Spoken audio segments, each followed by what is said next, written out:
오래전부터 몇 달 전부터 내년에 하나님이 어떤 은혜를 주시면 좋을까, 내가 어떤 걸 구할까 이렇게 기도하면서 보냈습니다. 그래서 이번에 우리 교회에 2025년도 표어를 정할 때에 우리 현수막을 새롭게 했는데 하나님의 의를 부어 주소서 이렇게 하고 성경 구절을 마태복음 5장 3절의 말씀, 6절의 말씀, 의에 줄이고 목마른 자는 복이 있나니 저희가 배부를 것이며 라고 하는 성경 구절을 정했습니다. 한 해 동안에 다른 것이 아니라 하나님의 의가 우리 교회와 우리 성도들에게 부어지는 한 해가 되었으면 좋겠다, 이런 소망이 저에게 있습니다. 의라고 하는 게 무엇일까 생각해보고, 그러면서 우리 성도들에게 이 의가 무엇인지를 좀 정확하게 담임 목사가 깨닫고 있는 의가 무엇인지 그것을 오늘 설명을 드려야 되겠다, 이런 생각을 하고 오늘 말씀을 의가 부어지는 해라고 정하게 되었습니다. 여러분, 의에 줄이고 목마른 자는 복이 있다, 저희가 배부르게 될 것이다, 이렇게 말씀하고 계셔요. 그러니까 오늘 이 성경의 본문의 말씀은 우리가 잘 알고 있는 팔복이라고 하는 기독교의 복을 이야기하고 있습니다. 세상의 복이 아니라, 세상의 복은 뭡니까? 기복주의죠. 그냥 내가 세상에서 성공하고 세상에서 돈 많이 벌고 잘 되고 하는 일마다 잘 되고 건강하고 재밌게 살고 이런 것들을 추구하지만은 우리 기독교의 복은 무엇이냐? 기복주의가 아니라 이 팔복인 것입니다. 이 복에 대한 이야기를 오늘 하려고 하는데, 우리가 추구하는 복이 무엇인지 오늘 잘 이해할 수 있게 되기를 바랍니다. 구약성서에서 이제 의라고 하는 것은요, 디카이오스네 이렇게 얘기합니다. 디카이오스네라고 하는 단어인데, 이 단어는 법적인 용어입니다. 의라고 하는 것이 이게 하나로 좀 특정해서 설명하려고 하면은 잘 안 됩니다. 그러니까 의가 생명이고, 의가 사랑이고, 의가 십자가고, 의가 예수님이고, 의가 복이고, 그런 거예요. 근데 이거를 막 따져가지고 하나씩 단어의 의미를 얘기하면서 이거는 탁 잘라가지고 여기까지가 의다, 이렇게 설명할 수가 없다라고 저는 생각을 합니다. 의라고 하는 것이요, 그렇습니다. 여기에는 정의의 개념이 있어요. 정의. 하나님은 정의의 하나님, 공의의 하나님, 이렇게 얘기를 합니다. 근데 이 공의라고 하는 것이 정의를 품고 있는 거예요. 그러니까 하나님은 정의라고 하는 것은 법적인 개념이죠. justice. 정확하게 우리가 법정에서 죄가 있는지 없는지 이거를 따질 때 물리학적으로 정확하게 여기까지가 법, 여기까지가 정의, 이렇게 해가지고 사람들에게 선고하고 그렇게 하죠. 그래서 우리는 정의사회를 구현해야 된다고 하고, 이러한 자리에는 정의가 없으니까 하나님의 정의가 있어가지고 못된 놈들은 다 심판하고 딱 이렇게 심판하고 정죄해야 된다라고 하는 개념이죠. 여기에서는요, 칼처럼 자르는 게 있는 것입니다. 우리가 정의를 참 좋아합니다. 그래서 하나님 정의가 나타나서 못된 놈들 다 죽이고 멸하고 심판하고 이렇게 해야 된다고 정의를 주장을 합니다. 근데 돌이켜보면은요, 다른 사람을 생각하고 사회를 생각하고 이 세상을 생각할 때에는 세상은 다 썩었으니 정의가 실현돼야 돼, 이렇게 주장하고 이야기합니다. 근데 이걸 돌이켜가지고 자기에게 이 화살을 당겨보면은요, 정의를 실현하고 정의를 실천한다라고 하는 것을 자기에게로 적용하고 내 가족에게로 적용하면은요, 그 하나님의 정의를 성경의 법대로, 성경의 말씀대로 나를 심판한다고 할 때에 살아남을 자가 어디 있겠어요? 그죠? 세상을 갖다 대는 잣대로 우리 회사를 갖다 대보세요. 하나도 틀림없이 그냥 정확하게 다 해서 감옥 보내고 한번 해보세요. 그래서 이 정의라고 하는 개념은요, 딱 정확하게 이것이에요. 법적으로 할 수 있는 부분이에요. 근데 하나님은 맞아요. 세상에서 잘못된 것을 심판하고 선을 가려내고 이렇게 하는 하나님의 정의는 분명하게 있어요. 그러나 이게 다가 아니에요. 하나님은 정의의 하나님이시면서 공의의 하나님이신 것입니다. 우리가 좋아하듯이 정의를 실현하라고 해가지고 막 외쳤어요. 그래서 저런 못된 사람이 있다면, 저런 짓을 저지르는 사람이 있다면 하나님의 심판을 해서 저 사람을 죽이고 멸하고 감옥에 가두고 10년, 20년을 감옥에 집어넣어야 합니다라고 내가 외쳤거든요. 막 한참을 주장했어요. 정의가 다 썩었다고, 정의가 실현돼야 된다고 내가 주장을 했거든요. 근데 그 사람이 이렇게 고개를 수그리고 있어가지고 내가 잘 못 봤는데 고개를 이렇게 들고 보니까는 내 딸이야. 그 사람이 내가 죽여야 된다고 했던 그 사람이 내 딸이거든. 내 아들이거든요. 거기 그 사람이 내 어머니거든요. 그럼 어떻게 할 거예요? 그럼 그때도 정의는 정의니까 법대로 정확하게 해야 합니다. 그렇게 할 거예요? 아니죠. 저 사람이 내 딸인데 내 아들인데 잘못한 거 맞습니다. 그런데 한 번만 기회를 더 주세요. 잘못 가르친 거는 접니다. 제가 잘못 가르쳤으니까 이 사람을 용서해 주시고 차라리 나를 심판하시고, 그거 아닙니까? 이게 그래서 하나님이요, 정의의 하나님이시면서 동시에 하나님은 사랑의 하나님, 공의의 하나님이라고 얘기를 하는 거예요. 제가 전에도 이 디카이오네스네라고 하는 의의 개념이 관계라고 설명을 드렸어요. 맞습니다. 디카이오스네라고 하는 의의 개념은 관계입니다. 먼저는 어원적인 게 관계고요. 두 번째 2차적인 것은 구원입니다. 구원인데 하나님이 사랑의 하나님이시기 때문에 우리를 정의대로만 대하시는 게 아니라 우선적으로 관계 안에서 사랑으로 우리를 찾아오시는 하나님이세요. 자, 보세요. 제 동생이 어렸을 때 이런 것들이 좀 있었어요. 아버지가 동전이 많잖아요. 그러면은 이렇게 책상 있는 데다가 동전을 500원짜리, 100원짜리, 10원짜리 이렇게 올려놔요. 그러면 그건 아버지 거잖아요. 근데 내 동생은 딱 보면서 여기 동전이 있는데 내가 가져야지 하고서 가져요. 그거 가지고서 빵 사 먹고, 그거 가지고서 맛있는 거 사 먹고 군것질하고 그러거든요. 아무렇지도 않게 그래요. 근데 저는 볼 때는 저런 놈이다 했나 하는데 그러거든요. 근데 여러분, 이렇게 한 게 도적질이라고 이렇게 소리 내지 마세요.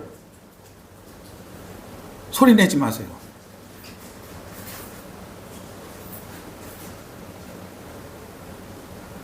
이렇게 한 게 도적질이라고 하면서 그 사람을 막 내가 이렇게 내 동생에게 뭐라고 할 수 있지만은 그거 아무것도 아니거든요. 왜 그러냐 하면 아버지와 아들의 관계 안에서 아버지가 이거 아무것도 아니라고 그렇게 여기잖아요. 그러니까 우리가 의라고 하는 것은 관계 안에 있는 개념인 거예요. 법이라고 하는 것이, 하나님의 의라고 하는 것이 법이 이 사랑의 관계 안에서 있다는 것을 설명을 드리는 것입니다. 이렇게 얘기를 하면은요 좀 쉽게 이해가 될 것 같아요. 의가 구원인데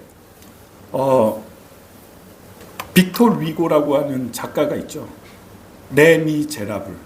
레미제라블을 쓴 빅톨 위고가 장발장 이야기죠. 근데 그 뭐 뮤지컬로도 만들어지고 영화로도 만들어지고 이렇게 했는데 그 내용을 보면은 장발장이 너무 가난해서 배고팠어요. 근데 집에 조카 7명이 굶고 있어. 너무 배고파가지고 힘들어하고 있어요. 그래서 이 장발장이 청년이 빵을 하나 훔쳤거든요. 한 덩어리 훔쳐가지고 조카 먹이려고 걸렸어요. 그래서 감옥에 가죠. 몇 년 가냐면 19년 동안 감옥 생활을 해요. 빵 하나 훔쳐서. 말이 되나요? 19년 만에 감옥 생활 마치고서 나왔습니다. 출소했어요. 열심히 살아보고 싶었어요. 성실하게 사회에 빛이 되고 싶었어요. 그런데 써주는 사람이 없어요. 돈이 없어요. 전과자라고 아무도 나를 받아주질 않아. 그러니까 이 사람이 전전긍긍하다가 배고픈데 다행히 그 도시에 성당이 있는데요. 주교 미르엘 신부가 장발장을 만나서 이 사람을 도와줘요. 선의를 베풀어요. 너 갈 데도 없는데 어떻게 하냐. 우리 성당에 게스트하우스 하나가 있는데 거기서 네가 당분간 지내면서 살아봐라. 이렇게 베풀어 줬어요. 근데 이 장발장이 게스트하우스에서 지내는데 보니까는 거기에 시계가 있어요. 은시계가. 그리고 옆에 은잔대가 있어요. 갑자기 막 이게 일어난 거예요. 내 저 은시계 하나만 있으면 살겠다. 평생 살겠다. 거기 가지런히 놓여 있잖아요. 그러니까 그걸 가지고서 훔치고 도망을 갔어요. 그런데 가다가 경찰한테 발각이 됐죠. 수색을 해보니까 은시계가 나왔어요. 이 사람이 저기에서 가져온 거라는 걸 다 알아요. 그러니까 경찰이 너는 이제 끝났다. 장발장이 생각할 때에도 내 인생 끝이구나. 여기서 빵을 훔쳤다고 해서 19년을 살았는데 이 은시계는 엄청난 지금의 롤렉스 같은 거예요. 3천만 원, 4천만 원 이것보다 더 했을 거예요. 이 은시계를 훔쳤으니 나는 죽을 때까지 나오질 못하겠구나 라고 그렇게 생각이 되니까 끝났다. 파산됐다. 완전히 이 사람 무너지고요. 솟아날 구멍이 없어요. 오해입니다. 내가 안 훔쳤습니다. 할 수가 없어. 왜? 물증이 나왔잖아요. 빼도 박도 못하는 이런 상황이 되고 이 사람은 절망이죠. 완전히. 그런데 저 멀리에서요. 미르엘 신부가 달려와요. 그러면서 미르엘 신부가 오니까는 경찰이 이 사람이 당신의 은시계를 훔쳤습니다. 라고 얘기를 합니다. 근데 그때 미르엘 신부가 이야기하죠. 아닙니다. 이 사람이 훔친 게 아니라 내가 준 거예요. 그거. 너 내가 이거 줬잖아. 그러면서 은잔대 하나를 꺼내면서 야 내가 이 은잔대도 너보고 가져가라고 했는데 이것도 줬는데 이건 왜 안 가지고 왔어? 내가 이거 너한테 주려고 지금 달려왔잖아. 이렇게 말해주는 순간 미르엘 신부가 이거 내가 이 사람 훔친 거 아니라 내가 준 거잖아. 은잔대도 줬잖아. 라고 말하는 순간 어떤 게 선언이 된 거냐면 이 사람 죄 없는 사람이 된 거예요. 분명히 훔쳤어. 그래서 이 사람의 처지는 평생 감옥에서 이제 못 나와. 멸망이고 심판이고 끝이야 이 사람은. 그런데 미르엘 신부가 죄 있는 게 분명한데 안 훔친 것도 아니고 이거 오해도 아니고 분명히 팩트야. 그런데 미르엘 신부가 와서 내가 줬습니다. 이 사람 훔친 거 아닙니다. 라고 말해주는 순간 이 사람은 죄 없는 사람이 된 거예요. 이게 의예요. 이게 구원이라고요. 여러분이 제가 죄가 없는 거 아니잖아요. 죄가 있어요. 성경의 말씀에 내가 그 죄를 풀 한 폭이라도 한 올이라도 갚기 전까지는 거기서 못 나온다 했는데 그러면 나에 대한 죄의 대가는 뭐야 이거. 근데 하나님이 예수님을 이 땅에 보내셔서 제가 아까 이야기했죠. 보세요. 정의는 정확하게 실현돼야 된다고. 여러분은 그렇게 믿으시죠. 죄가 있으면은 반드시 심판해서 그걸 물어야죠. 그렇죠? 맞습니다. 정의의 하나님이 이 세상의 정의를 실현하기 위해서 예수님이 오셨어요. 그래서 정확하게 죄를 심판하기 위해서 오셨는데 그 죄에 대한 책망과 죄에 대한 평가와 이 모든 심판을 어떻게 하신 거냐면은 예수님이 다 당하신 거야 대신. 인간이 질 수 없는 짐이기 때문에 여러분이 지고 있는 그 죄는 여러분이 해결할 수 없는 것이기 때문에 하나님이신 예수님이 하나님이 직접 와서 정의를 실현해서 자기 스스로 정의의 대가를 다 받으신 거예요. 십자가에서 죽으신 거라고요. 그래서 예수님이 말씀하시는 거예요. 잘 들어보세요. 미르엘 신부가 내가 이거 너 줬잖아. 내가 너를 대신해서 십자가에서 다 당했잖아. 너의 죄에 대한 대가를 내가 다 뒤집어 썼잖아. 내가 십자가에서 고난당하고 죄는 내가 해결했잖아. 이렇게 말해주는 순간에 그 사람은 죄가 없는 거죠. 용서를 받은 거죠. 이게 하나님의 의라니까요. 이게 구원의 하나님의 의예요. 여러분 저는 2025년도에 다른 거 말고요. 이렇게 우리를 구원하기 위해서 찾아오신 예수의 의를 만나는 해가 되었으면 좋겠어요. 너 죄에서 해방이야. 하나님의 구원의 의가 비처럼 오늘 내리는 그 수많은 눈처럼 여러분의 삶 가운데 그 의가 부어지게 되기를 예수님의 이름으로 축복합니다. 창세기 12장 6절 말씀에 우리 말씀을 보겠습니다. 한번 읽어보겠습니다. 아주 중요한 말씀인데 읽어보겠습니다. 시작. 아브라함이 여호와를 믿으니 여호와께서 이를 그의 의로 여기시고. 아멘. 여러분, 아브라함이 믿으니까 하나님이 그 믿음을 아브라함의 의로 여기셨다라고 얘기하거든요. 그러니까 구원을 어떻게 받는 거냐면 하나님의 은혜와 사랑과 그 대속의 은혜는 어떤 것으로 내가 그걸 받아들이면 되는 거예요. 아, 주님이 오셔서, 구원이신 주님이 오셔서 내 대신 값을 치르시고 나를 받아주시고 그 예수를 믿는 자마다 멸망하지 않고 영생의 기쁨을 주신다, 하나님의 자녀로 삼아주셨다는 것을 내가 믿는 거, 받아들이는 거야. 그러니까 레미제라블에서 보면은 선포하잖아요. 내가 줬다고 경찰한테 얘기하잖아요. 이거 내가 준 거라고. 그래서 그 문제가 다 해결되고 구원이죠. 그게 이루어졌다는 사실을 믿는 거, 그 믿음으로 내가 구원을 받는 거예요.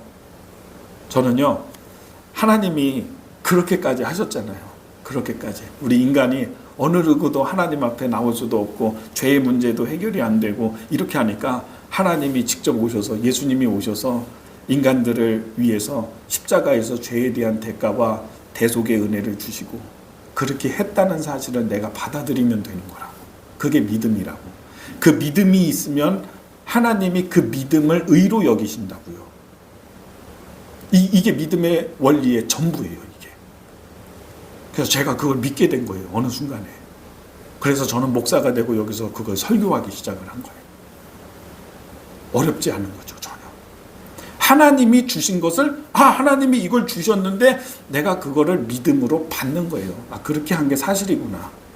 그래서 내가 죄 용서함을 받은 것이구나 하면서 그 다음부터 살아가는 것이 믿음 생활이고요. 그러게 그것이 바로 신앙 생활이라고 하는 것입니다. 여러분을 한번 돌아보십시오. 그렇게 매력적입니까? 여러분, 한 사람 한 사람? 내가 하나님의 사랑과 은혜와 복을 받을 만큼 나에게 깨끗함이 있거나 아니면 내가 그 굉장한 좀 매력적인 뭔가가 있구나, 의로우십니까? 그렇다면 어쩌면은 우리는 의에 줄이거나 배고프거나 그러지 않은 상태일 수도 있어요. 그런데 정말 나의 의가, 내가 붙들고 살아가는 의가 뭔지를 깨달으면은 그러면 우리가 다른 태도로 하나님 앞에 나오게 됩니다. 여러분, 타고르라고 하는 그 인도의 성인이 있어요. 시인이죠. 아시아에서 최초로 노벨상 받은 분이 이분이에요. 타고르. 인도의 시인, 문학가. 근데 인도에 카스트 제도가 있잖아요. 1910년대 이때 이분이 노벨상 받았는데 그 카스트 제도 가운데에서 브라만 계급의 사람이에요. 아버지가 굉장한 부자예요. 자식이 막 18명 낳고 막 그랬어요. 그 가운데 뭐 13번째 아들인가 이런데 이 타고르가 풍족한 삶을 살았죠. 그런데 뭐 공부도 하고 사람들에게 존경받고 성인이라고 사람들이 막 불렀거든요. 그랬더니 이 사람이 어느 날 자기 집에 종들이 많아요. 노예가 많은데 한 늙은 종이 아침부터 안 나온 거예요. 새벽에 이렇게 봤는데 안 나왔어. 자기 할 일이 못하고 이렇게 있다가 오후쯤 되니까 나타나가지고 마당을 쓸고 있고 그제서야 일을 하고 있는데 세상에 잘못했다는 얘기를 해야 될 거 아니에요. 내가 이런 사정이 있어가지고 못 나왔다고 말해야 될 거 아니에요. 근데 그런 말도 없이 그냥 자기 할 일을 하면서 저게 나 무시하나? 열받은 거예요. 근데 이게 시간이 가면 갈수록 이 열받음이 계속 쌓여. 저녁 때가 됐어요. 그래서 그 종을 불러서 너 이제 해고야. 어떻게 나한테 말 한마디도 미리 얘기하지도 않았고 와서 변명도 하지 않았고 너 해고야. 우리 아버지 같았으면은 너 죽였어. 불가촉 천민이니까 막 죽이고 그런 일도 있었던 거예요. 너 죽였어. 근데 나는 은혜를 베풀어서 죽이지는 않고 해고야 너. 그랬더니 이 늙은 종이요 깜짝 놀라면서 정신을 그제서야 차리면서 주인님 잘못했습니다. 정말 제가 잘못했습니다. 어젯밤에 제 딸이 죽었습니다. 그래서 오늘 묻어주고 제가 정신이 없어서 얘기하도 못하고 이러고 있다가 그제서야 정신 차린 거예요. 정신 차리고 잘못했습니다. 해고만은 말아주세요. 그랬대요.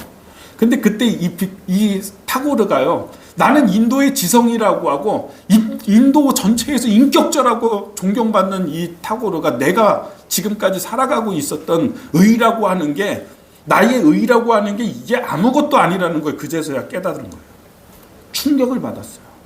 자기 인생에서 잊을 수 없는 순간이 첫 번째가 그 순간이었대요. 이분이 이야기하는 게 그때 나는 부끄러웠고 내 의가 인간의 의가 얼마나 연약한 것인지 내가 그때 깨달았다고. 자기의 딸을 묻고 온 사람한테. 여러분 우리의 의가 뭐 그렇게 대단한 것 같으세요? 나는 죄가 없다고. 마태복음이죠. 세리 마태가 쓴 마태복음. 마태는 세리입니다. 동족들이 막 욕하고 하는 매국노예요. 그래 이 사람은 항상 그래서 우리가 기억하고 있는 성경의 스토리 가운데 하나가 무엇입니까? 예수님의 비유 가운데 두 사람이 성전에 올라갔는데 한 사람은 바리새파 사람 성직자. 이 성직자가 하나님 앞에서 기도할 때 성전 맨 앞에 여기 서가지고 당당하게 고개를 들고 하나님 앞에 서가지고서는 기도를 할 때 뭐라고 기도하냐? 하나님 나는 11조를 하고 나는 하나님의 일을 위해서 저 더러운 세리처럼 하지 아니하고 율법을 지키고 나는 금식을 하고 나는 하루에 3번씩 기도를 하는 사람입니다. 떳떳하게 앞에서 서가지고 기도를 하죠. 그건 뭐예요? 그건 자기의죠. 자기의. 그런데 세리는 사람들이 다 손가락질하는 이 세리는 어떻게 기도합니까? 저 뒤에 서가지고 나는 하나님 앞에 감히 고개를 들 수 없는 죄인입니다. 나는 죄인입니다. 나에게는 하나님의 의가 없습니다. 나에게는 하나님이 좋다라고 여길 만한 게 아무것도 없어서 나에게는 하나님의 은혜가 필요합니다. 간구하고 있는 저 뒤에 있는 세리. 하나님은 누굴 기뻐하시냐? 상한 심령을 기뻐하시고 의에 줄이고 의가 없어서요. 내 안에 의가 없기 때문에 의가 있어야지 살기 때문에 의에 줄이고 목마른 사람을 사랑하시고 찾고 기다리고 계시는 분이세요. 여러분 내 자랑할 의가 내 안에 많으면요. 그러면 하나님 앞에 이런 갈급함이 없습니다. 예배를 드려도. 내가 있는데 내가 이미 있는데 왜 배고파? 내가 왜 이렇게 넉넉하게 다 있는데 내가 왜 목말라? 근데요. 하나님의 의와 구원이 없는 사람이기 때문에 배가 고픈 거예요. 굶주린 거예요. 그리고 그런 사람이 오늘 말씀에 보면 하나님이 너가 배고프니까 너가 굶주려 있으니까 내가 너에게 줄 거야. 배부르게 할 거야. 이렇게 말씀하고 계시잖아요. 여러분 저는 2025년도 한 해 동안에 하나님의 의가 비처럼 여러분에게 임하는 그런 복된 해가 되기를 바랍니다. 하나님 앞에서 자기의 자랑하지 마세요. 내가 잘 살았다고 나는 그래도 이 정도 되는 사람이라고 하지 마세요. 차라리 망하는 게 나아. 여기 첫 번째부터 이렇게 보잖아요. 팔복에 심령이 가난한 자는 복이 있대. 이거 파산된 거예요. 이 사람 내가 파산되니까 파산된 지경에서 되니까 하나님 앞에 그제서야 심령이 가난한 자가 돼가지고 하나님 앞에 나온 거예요. 그래가지고 그 다음에 뭐예요? 애통하는 자는 복이 있나니 위로를 받을 것이며. 하나님 앞에 너무 애통해. 내 인생도 애통하고 하나님 앞에서 가슴 아파하고 막 두드리고 애통해 하니까 하나님이 위로를 주신대. 온유한 자는 그 다음에 온유한 자는 복이 있나니 이렇게 돼 있죠. 온유한 자의 가장 가까운 단어가 뭔지 아세요? 맡긴다는 단어예요. 맡김. 이 온유한 자는요 잘 참는 사람이라는 뜻이 아니야. 그냥 이 평화를 유지하기 위해서 잘 참는 사람 이런 뜻이 아니에요. 대표적인 사람이 이삭이거든요. 자기 거 빼앗길 때 싸웠어요. 싸웠는데 뺏길 수밖에 없었던 거예요. 뺏기고 신나, 에색 다 뺏기고 우물 뺏기고 그 다음에 르호봇 얻고 그 다음에 브엘세바 얻잖아요. 땅을 차지하리로다. 온유한 사람. 안 되고 뺏기고 실패하고 무너지고 깨지고 애통하고 그래서 막 하나님께 애통한 사람이야. 이 사람 할 수 있는 거 아무것도 없어. 그러니까 어쩔 수 없이 맡기는 사람이야. 하나님께. 맡긴 거예요.